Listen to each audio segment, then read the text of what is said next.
I've wondered if you guys have read or have thoughts about Hikaru Shida's comments in her recent column in Weekly Pro Wrestling, where she's talking about the AEW women's division and specifically the challenges that Joshi wrestlers are facing in terms of, culture clash, language barriers, and then getting settled in the United States and some of the problems and challenges she's been experiencing. I've seen the transcripts of it, and it's important to know that they're translated transcripts Mm-hmm. from the original because I don't speak Japanese, and this was something that the reporters had pointed out as well. So I mean it was certainly disheartening to think about because you think that for somebody entering a new professional wrestling company, simply trying to wrestle and to get over on the TV show is enough of a challenge. We don't think about what their day-to-day lives are like, what the challenges of even trying to acquire an apartment or trying to get your cable hooked up or trying to go to the grocery store and to ask for directions on, what to do, all this stuff on top of being able to, work on your professional wrestling promo. So, I mean, it's not just clearly, Hikaru Shida, but like any wrestler from a non-English speaking country trying to make their way here in North America for the very first time. So it's a reminder of the great challenges that a lot of wrestlers face. In specific to Hikaru Shida's statements and article mentioning how AEW doesn't really provide a lot of help, if Yeah. any. I mean, that part is a little bit surprising. At the same time, part of also what Shida says is in AEW, wrestlers are given a lot of autonomy, but that's good. But it's also bad in that they also have a lot of individual responsibility, which extends to things like that. I do think though, because AEW I think has a reputation that they probably want to maintain of like being a professional company that takes care of its workers.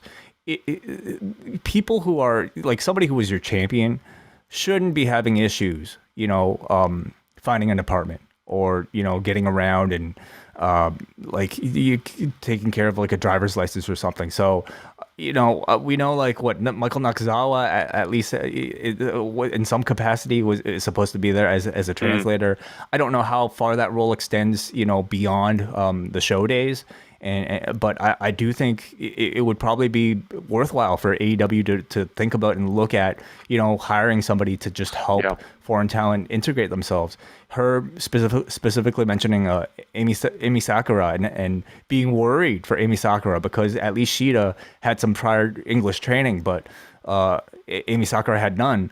I mean, it's kind of disheartening, but Shida did like comment on it. And first of all, she I think lamented the idea that somebody took this paywalled article and used it. And that's understandable.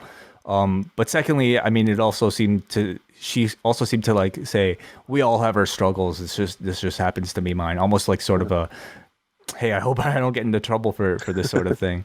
But those are my thoughts. I do think it's a bit of a, bad look for AEW to know that, yeah, somebody who's a former champion has these things.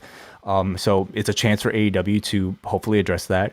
And secondly, it's a reminder of the reality. Like if you're not a native English speaker, the hill to climb in a North American wrestling promotion is going to be that much tougher. Mm-hmm. Riho had her chance, Shida had her chance, but going forward, when you're throwing in more people like a Mercedes Martinez into the mix, and when you see the difference in a Britt Baker title run versus a Hikaru Shida title run. There's more for Britt Baker to do because she Mm-hmm. can promo. It's going to be a reality that's going to face a lot of them.